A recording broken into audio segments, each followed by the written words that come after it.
Hey everyone, I'm Tom, and welcome to the Orange Chronicles, where I chronicle what I have been up to over the past week or so. And this week has just been something else. I finished a monumental manga series in Vinland Saga, and then I'm also quickly approaching being caught up on Sun Eater. I made a lot of good progress this month because initially I didn't think I was going to be able to finish this book this week. I thought it would bleed into next week, but with a couple power reading days, I was able to finish Kingdoms of Death by Christopher Verrocchio. This is book 4 in the Sun Eater saga, and I will just quickly say, I think if I was going to rank the books that I have read so far, it would be Howling Dark, Demon in White, then Kingdoms of Death, then Empire of Silence. So just to give you an idea of how I'm feeling about the 4 books that I've read.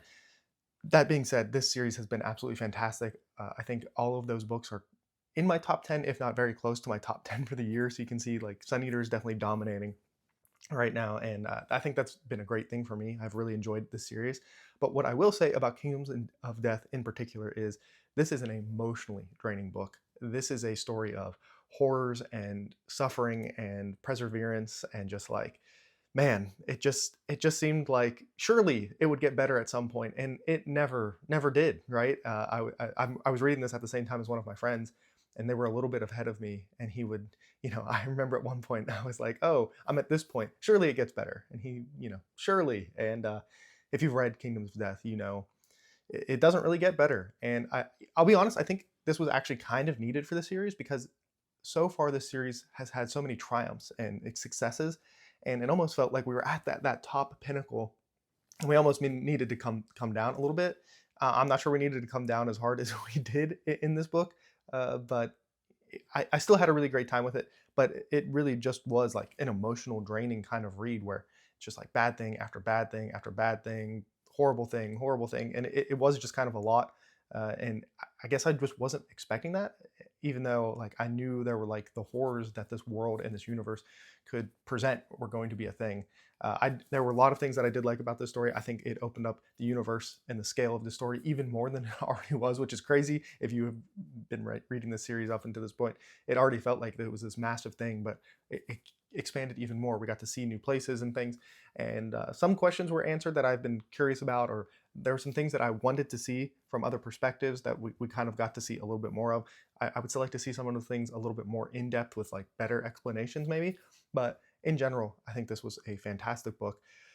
It was a lot, and there were at times where I was like, man, like, do I really want to dive back into all this suffering and torture basically at this point? That's kind of what it felt like with some of the stuff that was going on. And so, yeah, it was a lot. I am glad that I finished it this week. It keeps me on a better track to be able to be caught up for the release of the last book, which is nice. And, I say there were times where I almost wanted to put it down, but I also couldn't put it down at the same time because there were days where I think there was a day I listened to like 5 hours of this straight where I was just like so enthralled in it. And so, yeah, it just, a rough experience, but not because it's a bad book or anything. It's just the contents of it are a little bit more difficult than I think I was ready for and expecting. I didn't plan a whole lot of like horror reads for October, Halloween, spooky season. People maybe, tend to go into that direction a little bit more. And, I picked out some Stephen King things, even though they're not horror. But I think Kingdoms of Death works as my horror read for this year because it is a horrific book. And not in like a scary ghost story kind of way, but just in like the horrifics of war and like just, yeah, just it was next level on some of that stuff. So once again, very much enjoying my Sun Eater journey. Really glad I'm finally doing it. Looking like I will be able to get caught up because today's the 12th or something. I have to finish 2 more books by the time that happens, and I think I should be able to do that. So that is exciting for me as well. And speaking of Stephen King, that is actually going to be something I'm reading in between going straight from Kingdoms of Death to Ashes of Man. I'm going to be picking up Rita Hayworth and The Shawshank Redemption by Stephen King. And I think most people know this from the movie. That's where I'm familiar with it from. It's been so long since I've read it, I don't really remember any of the nuances of this story. I remember the ending, and that's about it. And if you know, with a Stephen King book, a lot of times the ending is the least important thing of it. So I think that is perfectly fine. It's short. I got this in like, I think it's different seasons. It's a collection of 4 stories, including the other one that I plan on reading this year, The Body. But starting with Shawshank, I think it will just be like a nice little break in between, going straight from Kingdom of Death to Ashes of Man. And I definitely, like, I miss Stephen King. It's been probably close to a year since I've read anything from Stephen King, and last year was just like I had such a great time with all of his stuff that it's been too long for me to get to it. So I'm looking forward to it. Like I said, it's pretty short, so I'll be able to go straight into that and then finish that. I don't know, it depends on what I do today. I might be able to finish it. And that will take me into Ashes of Man by Christopher Rocchio, book 5. And if I remember correctly, I think somebody was telling me originally Kingdom of Death and Ashes of Man were supposed to be one book that got too long and got split up. And I will say I didn't really feel like the ending of Kingdoms of Death needed anything more. So I guess the way it ended, worked out pretty well for me. So the fact that there's 2 books, I don't know, it didn't feel like one of those ones where it was like, where's the rest of the story? Or it was, something like that. So I am excited to get to that, and that'll be, my priority to get through until so I can get to book 6 and hopefully be caught up by the second week of November for the gala. I will also continue to work on Grand Conspiracy, and by continue, to start. I don't think I have opened this up at all. Yeah, I'm still on page 1. So it's something I definitely want to focus on, but because I feel like I have the self-imposed deadline, it is self-imposed. I'm totally on board with it being a self-imposed deadline for Sun Eater. I've even been listening and doing it, reading it when I'm in bed, which I normally would reserve for just my physical book, which is why I haven't done this, but I wanted to make sure that I can get caught up for that. So I've heard this is so good. So I really, really want to get into it, and it's a long book, and it's actually, this edition is like 600 pages almost or something, but they're long pages. So I mean, it's a pretty chunky book, I guess, and I definitely do want to get to it because I really enjoy the series. Reading the short stories really got me back in the mood to get to this, and it just hasn't happened yet. But that is kind of the plans going forward. Obviously, Ashes of Man once I finished Shawshank. And then probably in between Ashes of Man and Disquiet Gods will be The Body, depending on how things go there. And this will just kind of be slowly chipping along in the background. Hopefully, that's the plan, right? That's what I keep telling myself. And then I haven't read any of it, which is a little bit sad because like I said, this is such a magical story that I really want to give it the attention it deserves, and I feel like I'm not. But that is all that I read on the novel front. But now we have to talk about me finishing one of the monumental manga series of all time. A lot of people would talk about Berserk, Vagabond, and then Vinland Saga, all as like this trinity of manga that are super long running, may or may not ever be finished. Really, really important series that are going on in that medium.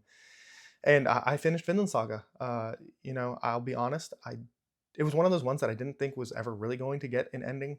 And personally, I understand the ending. I can support the ending. I can see why the author made the ending that they chose, where it ended, and everything. But to me, it was really a letdown. And I think from little bits and pieces I've heard, I don't know how much of this is true, but just some things I've heard people say that the author has said about the series, or things of he was kind of tired of writing it. He very much was done with the violence and stuff that was going on in the series, which I totally can understand and everything. And I won't say that it's an incomplete ending, but to me it really does feel incomplete. It feels like there's so much more of this story that could continue on and be explored, and it doesn't need to be, because of the final message, the message that this story is giving you, I think is complete. And I think you can go on from where this story ends and understand probably what goes on and what happens and everything. But there are just some big plot threads and things that I feel like maybe we could have gotten some more closure on or seen. And it's yes, I agree. I think that, but at the same time, it's you kind of know, right? Because some of these characters turned into things that were just a theme for them to carry on. And so I don't know. Vinland Saga is one of those series where I think that first arc is some of the best stuff that I've ever seen in all of mediums of writing and storytelling and everything. And then some of the other arcs I'm much more negative on than I think even people who there are people who really like some of the arcs I'm more negative on. I really think that the series picked back up there towards the end, and this ending just, I don't know, it just didn't hit the way I wanted to. I feel like there's so much left, and it's hard to talk about the ending of a series that's this long that a lot of people haven't probably read in a spoiler-free way. So I guess in the ending, I'm going to say for the ending of Vinland Saga, I think it is something that accomplished its goal, which when you're an author or a writer and you're trying to accomplish a specific goal, and a reader is able to say that you did that at the end of the story, I think that's good. For me, from a reader, from an enjoyment perspective, I definitely think there are elements from the story that I would have liked to have been explored more. It felt like there was a lot more meat left on the bone here for things to be explored. And so I don't know. It makes me have very conflicting thoughts and feelings about this series as a whole, which I don't think is a bad thing. I think there are some really interesting conversations that this story has like made me have with myself and like asks of the reader. But in general, I don't know. It just makes me feel like, okay, Vagabond has like a pseudo ending thing that I think is actually pretty decent, but it's like, okay, we're never gonna get probably a real ending to that. We have this Vinland Saga ending, which doesn't really feel like a true ending. It feels like an ending, and it feels like there's so much more we could have done with it as well. And then we have Berserk, which uh, you know the author has passed away. Somebody else is doing it, and it's supposed to be very true to the original author's ideas and what they wanted to happen and everything.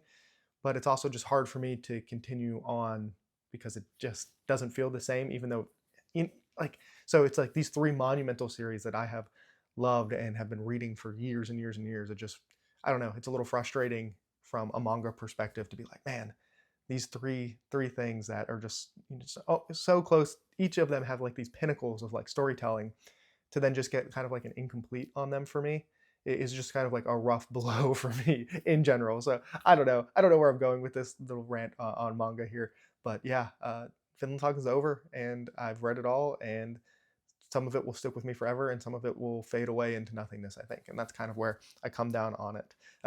But then I am also, so we can go ahead and talk about the other comic format that I'm reading, and this is actually an American comic, and that is, we'll see if you guys can see it, the second compendium of Invincible. So originally I was having to get these physically from my library, but then I checked and they actually have them digitally now, which is much more convenient than me having the big.